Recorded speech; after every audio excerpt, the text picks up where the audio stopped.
llegamos al momento especial de nuestro programa, la aparición de nuestra celebridad misteriosa. Les diría que creo que la voz de nuestra invitada es tan conocida que voy a responder la primera pregunta. ¿Podrían reconocer la voz de esta persona si la escucharan en la radio? ¿Podrían reconocer la voz de esta persona si la escucharan en la radio? Yo creo que sí. ¿Nuestra invitada es famosa por sus viajes? Permítame preguntarle esto, ¿nuestra invitada es famosa por sus viajes? ¿Y ella es columnista del periódico? Sí. ¿Ella también habitó la Casa Blanca? Sí. ¿Es la señora Franklin Delano Roosevelt? Señora Franklin Delano Roosevelt, no dudo ni un segundo. Ella era extraordinaria, fue como ninguna otra primera dama. Su primer amor, su amor más profundo fue por la gente en crisis, con necesidad, en problemas. La motivaba la inmensa fe en la dignidad humana y la equidad para todas las personas. Decidió reinventar el papel de primera dama para ajustarse a sus expectativas. Lo que a ella le interesaba era cambiar el mundo.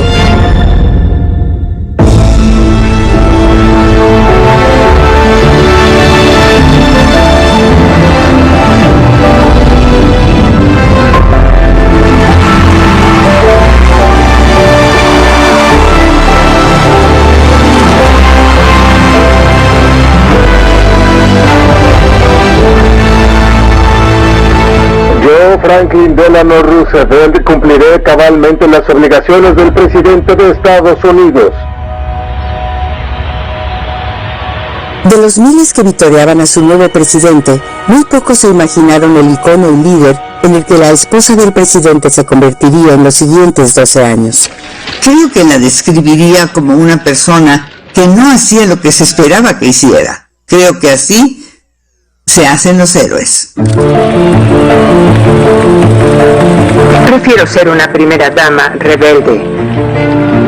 Temo que hice cosas que resultan poco comunes para una primera dama en la Casa Blanca. El papel de primera dama tradicionalmente había sido limitado. Solo debían socializar y ser anfitrionas y eso era todo. Esa no era la vida de Eleanor. En ese punto era parte de 17 organizaciones de reforma importantes en el estado de Nueva York. Tuvo su propia carrera como periodista y como activista social. Ella era toda una potencia. Escribía para el periódico demócrata de mujeres y trabajaba para el Partido Demócrata y debía olvidarse de todo eso para ir a la Casa Blanca y hacer ¿qué? ¿Servir el té y elegir la vajilla? Este es un privilegio. No vivir en la Casa Blanca y organizar cenas elegantes. El mayor privilegio es tener un megáfono para hablarle al mundo y debes aprender a usarlo. Y eso fue lo que hizo. 2 días después de la inauguración de su esposo, Eleanor hizo su primer movimiento.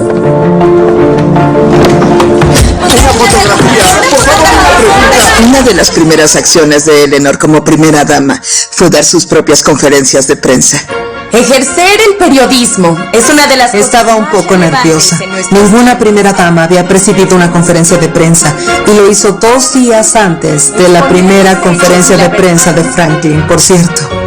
Por aquí una pregunta, señoritas. Las reporteras no podían cubrir las conferencias de prensa del presidente. Ella dijo que se darían conferencias de prensa para mujeres. Los periódicos debían contratar reporteras para cubrirlas. Con respecto a las reporteras, se imaginarán que esta medida no fue muy bien recibida.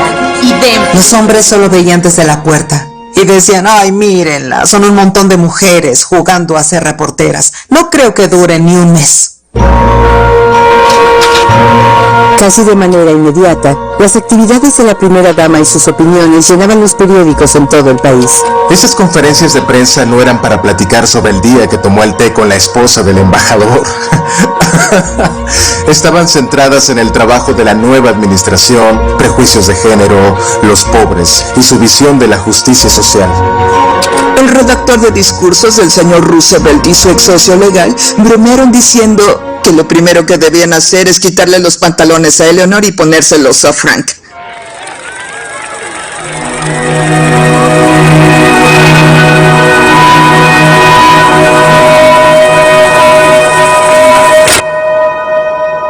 Muchos dicen que mi abuela no habría sido la primera dama que fue sin la infancia que tuvo.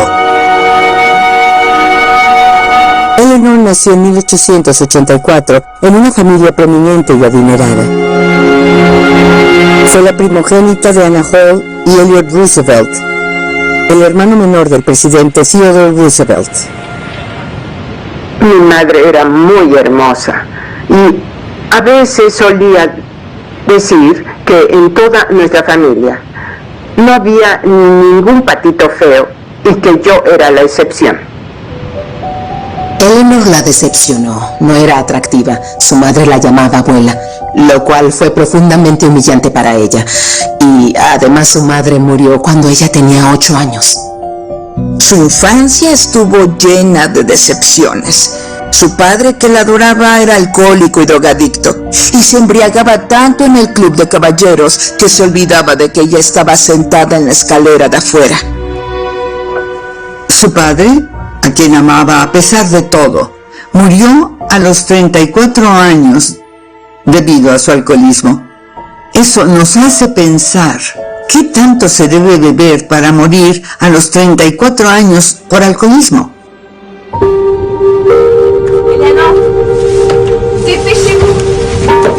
Huérfana a los 10 años, Eleanor tuvo que ir a vivir con su abuela materna. Fue una infancia muy solitaria. Tenía una institutriz francesa a la que detestaba, que creo que era bastante sádica y solía trenzarle el cabello demasiado ajustado. En realidad fue criada principalmente por sirvientes. Algunos fueron muy amables con ella, le llevaban las cenas y la castigaban en su habitación. Cuando tenía 14 años sabemos que de pronto aparecieron 3 cerraduras en su puerta. Una amiga que la visitó le preguntó por qué tenía esas cerraduras. Y Eleanor dijo que quería mantener a sus tíos fuera. Sufrió abuso, no estamos seguros, pero tenía el perfil clásico de una víctima de abuso. Se asustaba de todo, escribía en su diario que le asustaba la oscuridad, los ratones, otras personas, que le asustaba estar sola.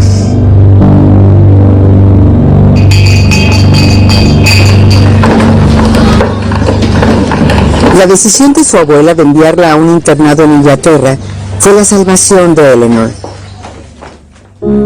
Allenswood no era una escuela ordinaria para señoritas.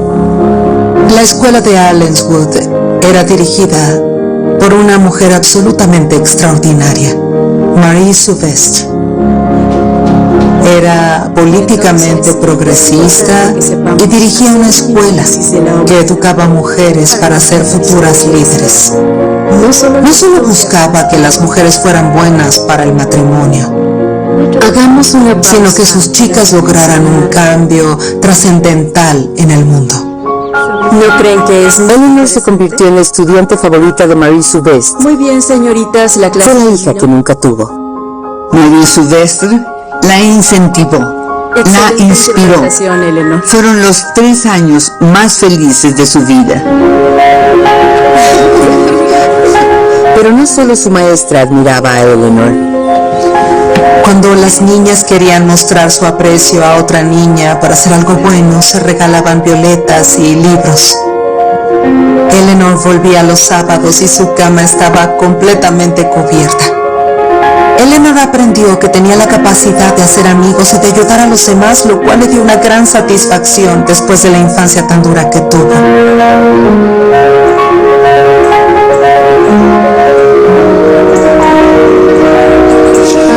Cuando se fue de Allenswood, la señorita Marie le escribía cartas y le decía que no se dejara seducir por el té, los bailes y los eventos sociales, que recordara quién era y lo que verdaderamente importaba. Marie Souvestre cambió la vida de Eleanor Roosevelt. Gracias a Allenswood, la niña tímida y solitaria se fue. Ahora era alguien más. Comenzó a creer en sí misma como una mujer con convicciones y con autoconfianza para avanzar y dejar una marca en el mundo.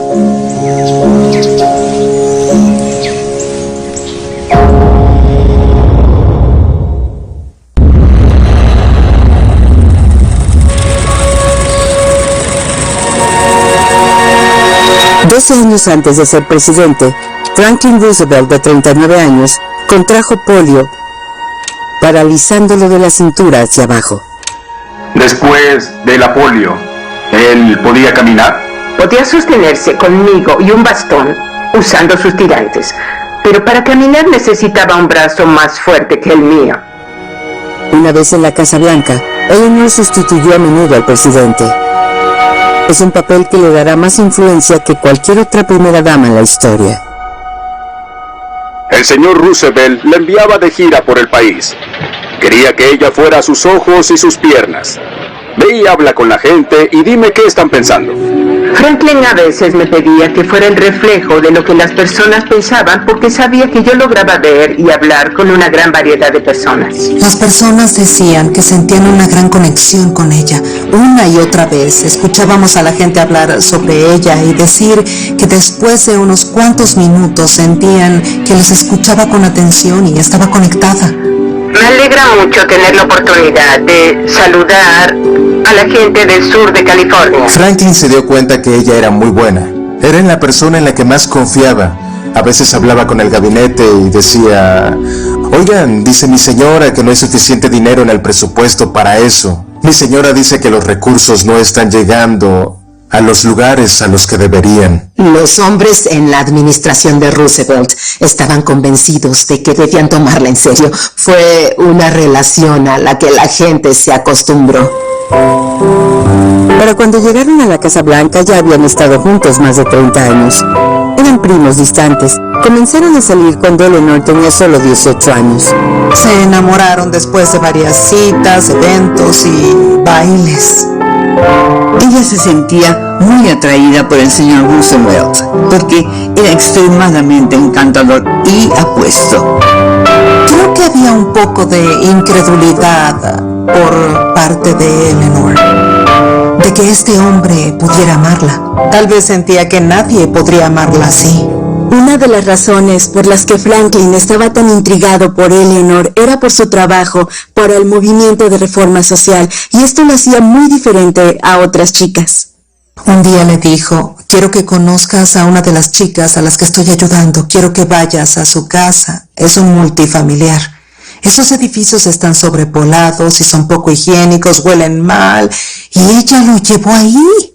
El señor Roosevelt sabía que había pobreza y precariedad, pero no lo había visto. Ella se lo mostró. Todos recuerdan que Franklin la miró y le dijo: por Dios, no sabía que la gente vivía así. Y para mí ese fue el momento en el que surgió la mejor alianza política de la historia estadounidense.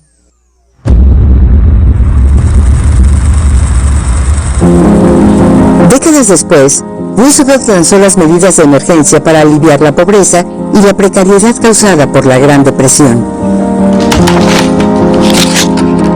Eleanor, que ya era una columnista reconocida, fue un enlace con el público.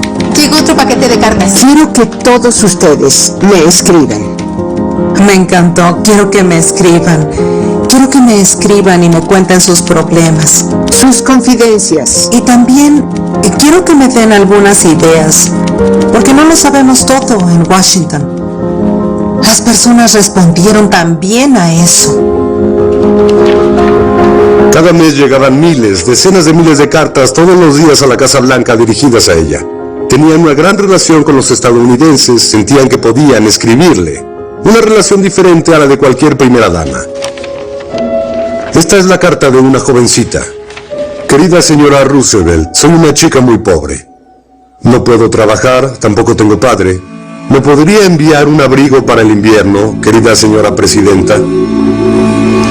Querida señora Roosevelt, ¿podría ayudar a mi papá a conseguir una casa para vivir? Porque ahora vivimos en una cabaña vieja. Y por supuesto, Eleanor Roosevelt contestaba a menudo. A veces incluía un cheque para ayudar a las personas. Los estadounidenses estaban convencidos de que los Roosevelt los iban a ayudar, pero particularmente que Eleanor Roosevelt los iba a ayudar.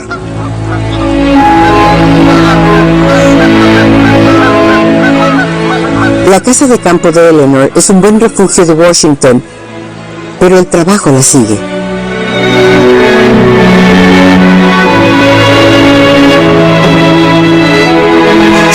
Es una habitación maravillosa. Esta habitación guarda recuerdos tan hermosos.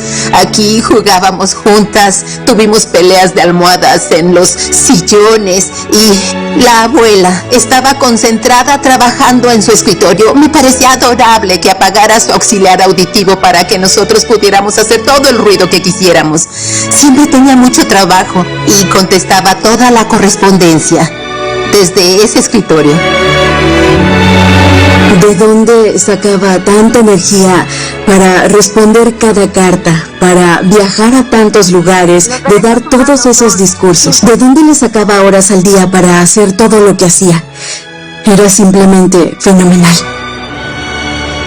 Parecía estar constantemente en movimiento. Escribe el cansado reportero que viaja con ella. Por favor, hagan que Eleanor se canse solo por un día. En los primeros 4 meses como primera dama, Eleanor recibió 300,000 cartas.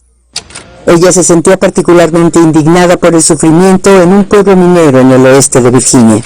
Los mineros llevaban 20 años desempleados. Estaban desnutridos como nadie que hayan visto. Un grado de pobreza inimaginable en los Estados Unidos. Ella sabía que era una persona con acceso a las grandes élites, al círculo más poderoso que generaba política en el país, y tenía la habilidad de moldear las políticas públicas. Eleanor presionó a Franklin para dedicar fondos federales en un proyecto de realojamiento experimental llamado Arthurdale. Usó todo lo que tenía a la mano para ayudar a reconstruir esta comunidad. Dedicó todo su capital político a ellos. Obtuvo fondos federales y los destinó ahí. Nadie esperaba que una primera dama tuviera la clase de influencia que ella tuvo en la política. Harold Ickes, quien era secretario del Interior, es balístico. ¿Sabes qué está haciendo tu esposa allá abajo? Está gastando dinero como un marinero ebrio. ¿Por qué le estamos dando a las personas refrigeradores? ¿Cómo vamos a distinguir a los ricos de los pobres? Y cuando Roosevelt se lo comentó a Eleanor, ella dijo, bueno, en asuntos tan simples de dignidad tan elemental como la plomería del hogar, no deberíamos tener que distinguir a los ricos de los pobres. La gente vio su fracaso para llevar la industria a Arthurdale y decía, no, por Dios, este es el ejemplo perfecto de una imaginación liberal que corre desbocada. Y bueno, qué visión tan limitada. La comunidad que surgió de esta iniciativa tiene casas, escuelas, clínicas médicas que todavía están funcionando. Arthurdale fue la primera de cientos y cientos de comunidades que se construyeron en todo el país. Salvó y transformó muchas vidas. Eleanor comenzó a darse cuenta de lo mucho que podía hacer como primera dama. A Eleanor le importaba mucho el mundo y era su motor. Y si ella no estaba dispuesta a hacerlo, entonces ¿quién? Noche de elecciones en la casa del presidente en Hyde Park. Una tarde triunfal cuando los vecinos se reunieron. Y en Times Square, la celebración continuó toda la noche mientras decenas de miles gritaban de emoción. Acompañado por su hijo, con Eleanor a su lado, Roosevelt ganó su segundo periodo como una avalancha. Muchos piensan en Eleanor Roosevelt como la conciencia de la administración Roosevelt. Ella era idealista, él era pragmático. Como equipo político eran imparables. Se casaron en 1905. La pareja tuvo una hija y 5 varones, uno de los cuales murió trágicamente en la infancia. Pero la sociedad Roosevelt estuvo a punto de desmoronarse. En 1918, Franklin regresó de un viaje por Europa gravemente enfermo. Tenía neumonía doble. Estuvo muy cerca de la muerte. Lo llevaron de inmediato a la casa y Eleanor se quedó para desempacar.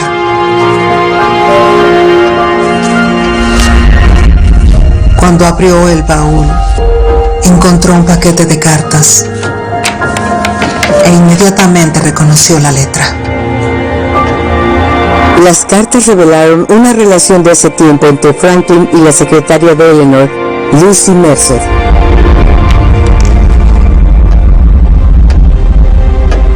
Cuando pensamos en esta chica que ha tenido tan poco amor en su vida y que cuando creyó haber encontrado amor y seguridad, un hombre cariñoso y muy atento resultó estar enamorado de Lucy.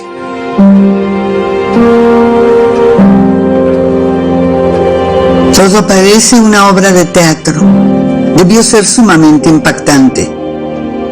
Mi abuela quedó totalmente sorprendida. Por supuesto que le dolió.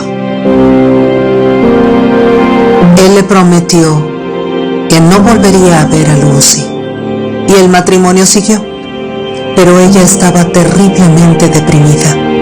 Sintió que todo su mundo se estaba derrumbando. Después de la infidelidad, creo que durmieron en habitaciones separadas. Recuerdo que ella le dijo que se puede perdonar, pero no necesariamente se olvida todo.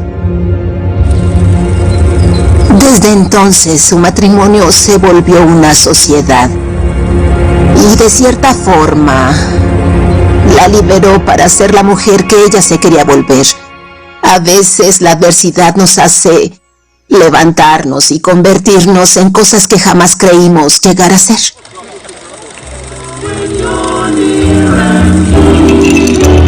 A lo largo de los años, Eleanor se apoyó en sus amigos. La más cercana de todas era Lorena Hickok. Hick era una periodista brillante, realmente brillante. Era la única mujer reportera en el país que tenía su propia columna en la primera plana e hizo política directamente. Roosevelt contrató a Hick para reportar el progreso del nuevo trato. Se mudó a una habitación pequeña cerca de la de Eleanor en la Casa Blanca.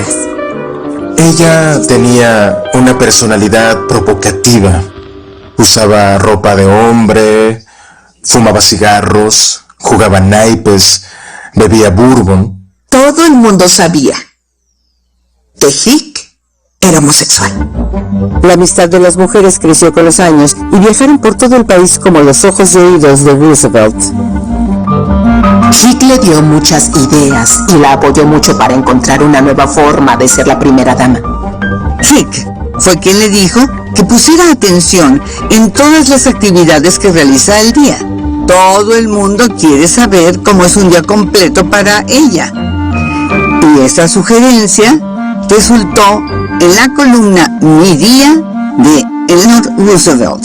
Tenía un estilo de escritura muy personal e informal y podía hablar de cualquier cosa, desde una reunión con el rey y la reina de Inglaterra a lo que había desayunado ese día. Ella fue una de las primeras bloggers.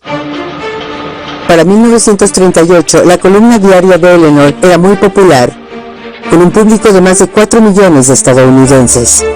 Si Eleanor Roosevelt viviera ahora, sería una gran tuitera. Estaría en Facebook, sería youtuber, porque utilizó todos los medios existentes en su época para movilizarse, y su vida pública cobró prominencia al principio de la era de la radio.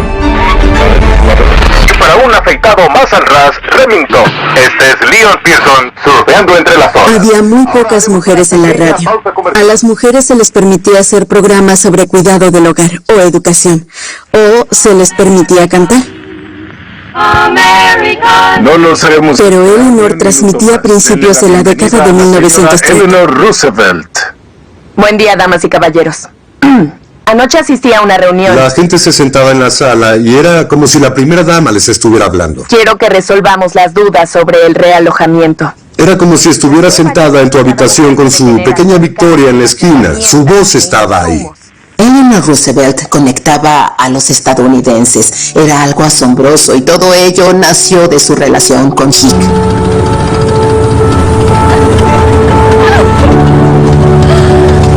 Hick estaba real y profundamente enamorada de Eleanor. Durante toda su vida se escribieron más de 3,000 cartas. Se decían lo mucho que se extrañaban, se podía sentir lo mucho que se importaban. Y había cosas en específico como vi tu fotografía y te besé en la esquina inferior de la boca.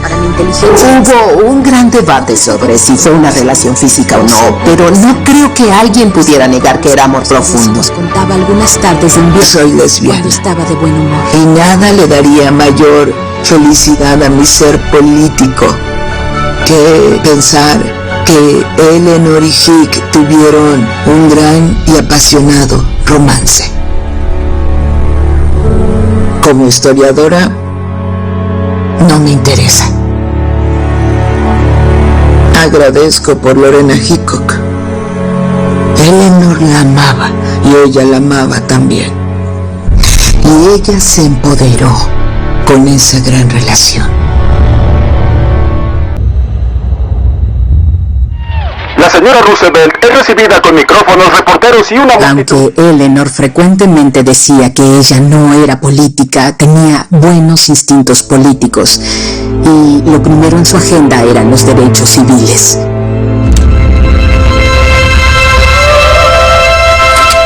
A finales de los años 30, para desgracia de Eleanor, los ciudadanos afroamericanos siguen siendo segregados por la ley. Se les negaban los derechos básicos como el empleo, la vivienda y el voto. Estaba muy involucrada con la lucha para que el Congreso y el presidente dieran paso a una legislación antilinchamiento. Eleanor finalmente entendió cuán perjudicial para nuestra democracia es la idea de que no todos son tratados con igualdad. Entonces, Eleanor Roosevelt hizo todo lo posible para abrir de par en par las puertas de la Casa Blanca a las personas de color. Se veía a Eleanor saltando por el camino de entrada de la Casa Blanca a la vista del público para saludar a la defensora de los derechos civiles, Mary McLeod Bethune, de una forma en que jamás había saludado a la realeza. Eleanor Roosevelt era una líder dispuesta a tomar postura e hizo algo que capturó la atención de toda la nación.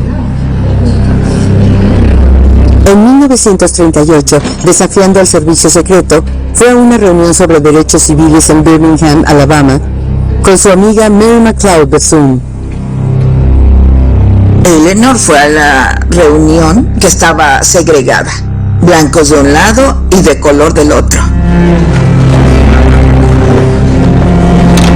Ella caminó por el pasillo y ¡pum!, se sentó junto a Bethune. Dígale que no se puede sentar ahí.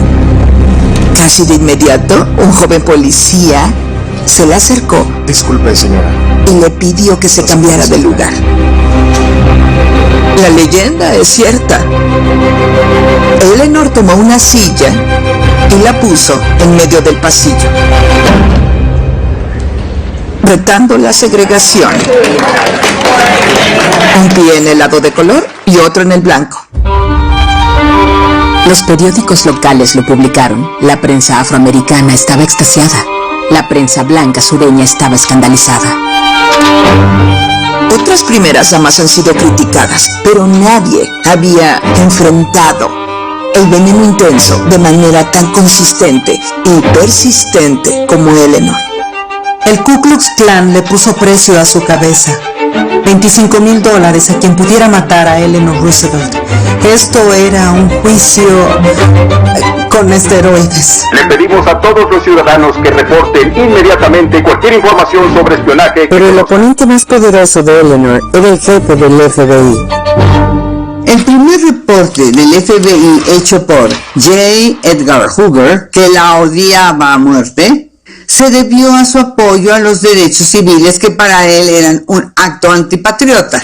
El archivo tiene más de 3.500 páginas y podía llenar un gabinete de abajo a arriba, y uno de los primeros reportes es de 1924. Cada palabra a favor de la justicia para los de color se consideraba comunista. J. Edgar Hoover veía a Eleanor Roosevelt de la misma forma en que muchos blancos conservadores estadounidenses veían a Eleanor Roosevelt. ¿Por qué no cierra la boca? ¿Por qué tiene que seguir agitando el bote? Es imperiosamente necesario que se... Eleanor se negaba a dejar de participar en la segregación. Cuando a la cantante de ópera afroamericana Marian Anderson se le prohibió presentarse en la sala de conciertos de Daughters of the American Revolution, Eleanor se lanzó a la acción una vez más. Eleanor estaba realmente furiosa por esto. Primero, ella era miembro de la DAR y les envió una carta. Era una clásica letra de Eleanor Roosevelt. Temo que jamás he sido un miembro muy útil de Daughters of American Revolution y habría muy poca diferencia para ustedes si renunciara o si continuara. Estoy en total desacuerdo con la actitud adoptada con respecto... La envió a periódicos de todo el país. Pronto tuvo reconocimiento internacional. Y me siento obligada a presentarles mi renuncia. Tuvieron la oportunidad de ser líderes y de iluminar el camino, pero me parece que su organización fracasó. Su renuncia fue un escándalo, fue muy importante y ejerció mucha presión, no solo sobre Daughters of the American Revolution, sino sobre todas las organizaciones para confrontar sus políticas racistas.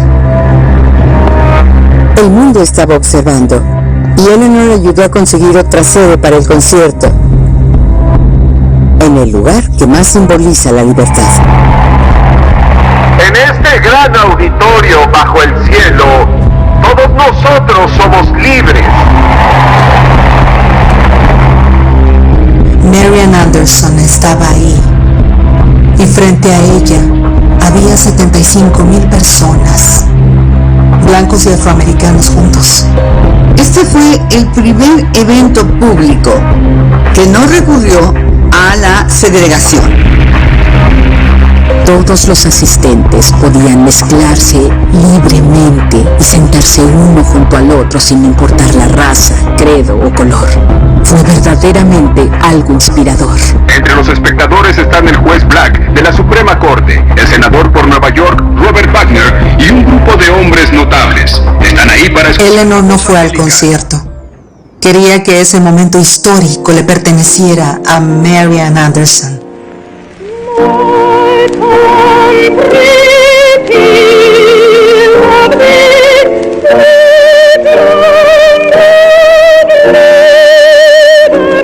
Todos en la audiencia lloraron en silencio. Una ola de emociones había arrasado con todos.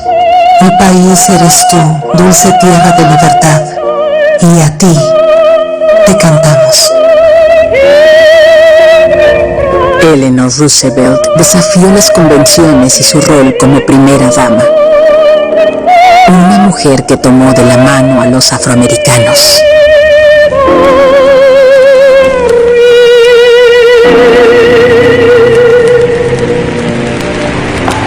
Este fue el primer paso en el gran viaje hacia la libertad.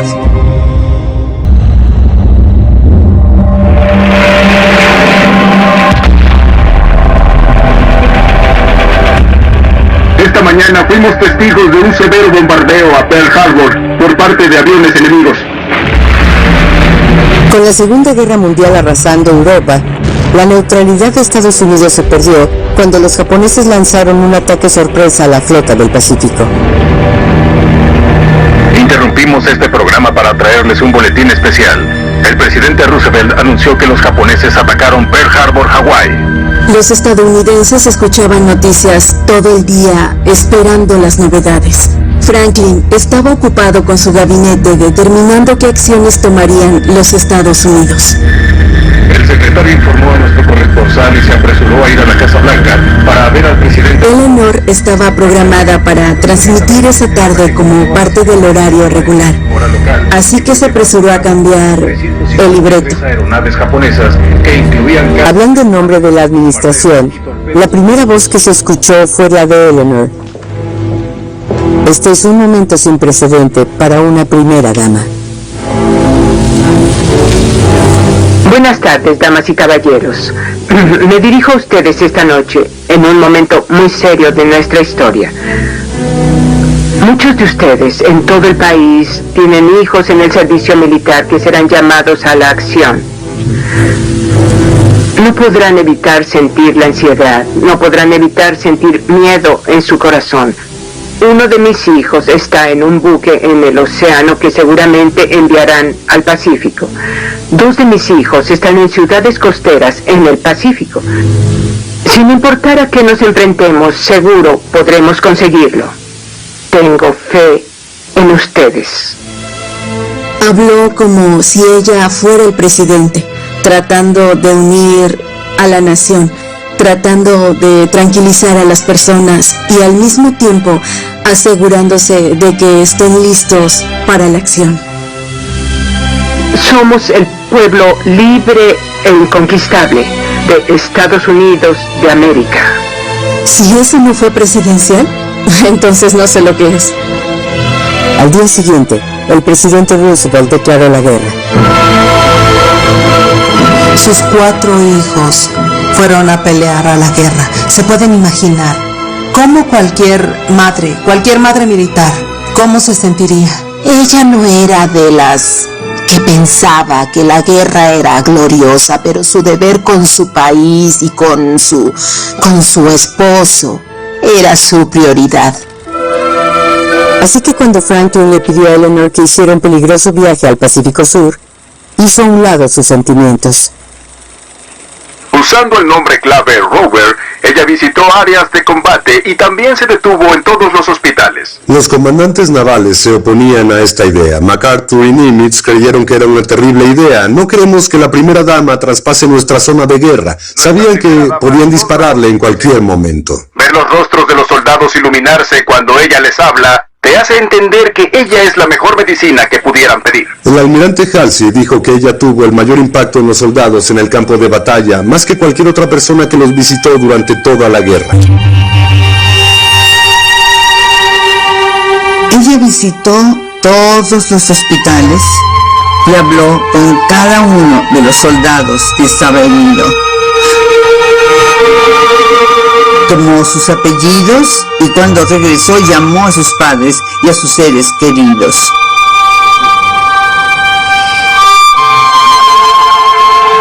Esa guerra hirió a Eleanor.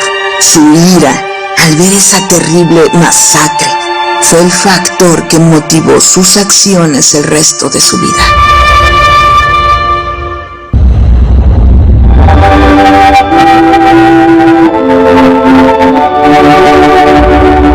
En la Casa Blanca, en Washington, la bandera a media asta simboliza el dolor y el duelo de una nación que llora la muerte de Franklin Delano Roosevelt, presidente de los Estados Unidos. A 3 meses del inicio del 4º período de Roosevelt, la presidencia más larga de Estados Unidos terminó. La muerte de Franklin Roosevelt sacudió la nación.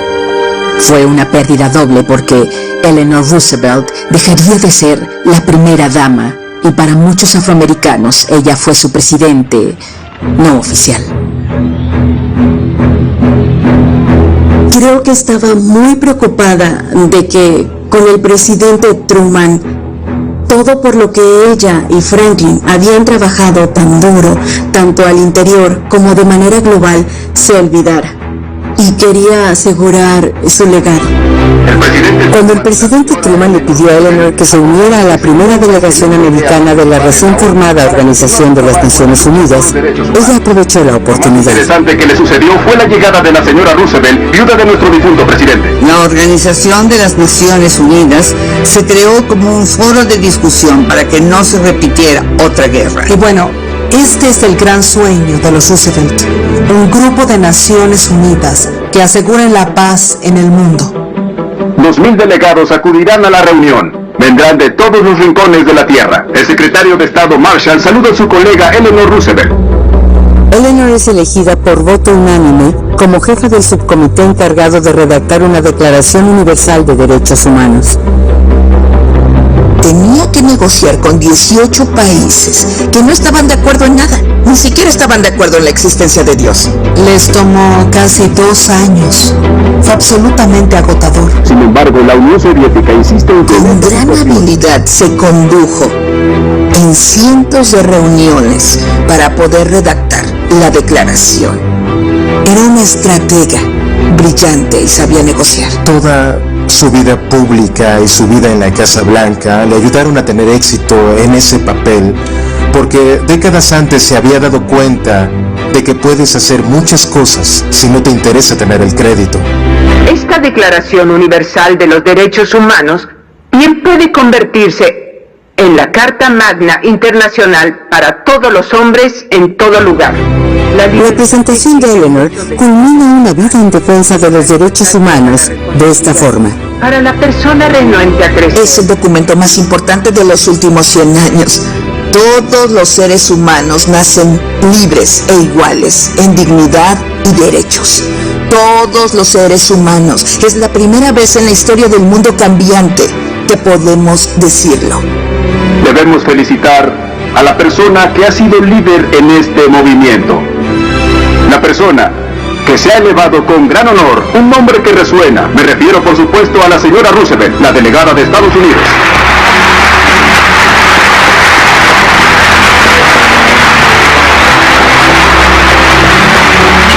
La primera dama que más tiempo ha servido a la historia americana, Eleanor Roosevelt, ejemplifica la grandeza. Sus logros resuenan en la actualidad. Este es un gran día para ¿cuál es mi profesión? Siempre recordaremos con mucho aprecio que usted nos honró siendo el invitado misterioso y estoy seguro que a nuestro panel le encantaría estrechar su mano. Gracias, buenas noches. No solo fue la primera dama, fue la primera mujer, la primera activista, mucho más allá de sus deberes oficiales. Eleanor Roosevelt fue una dama de corazón enorme.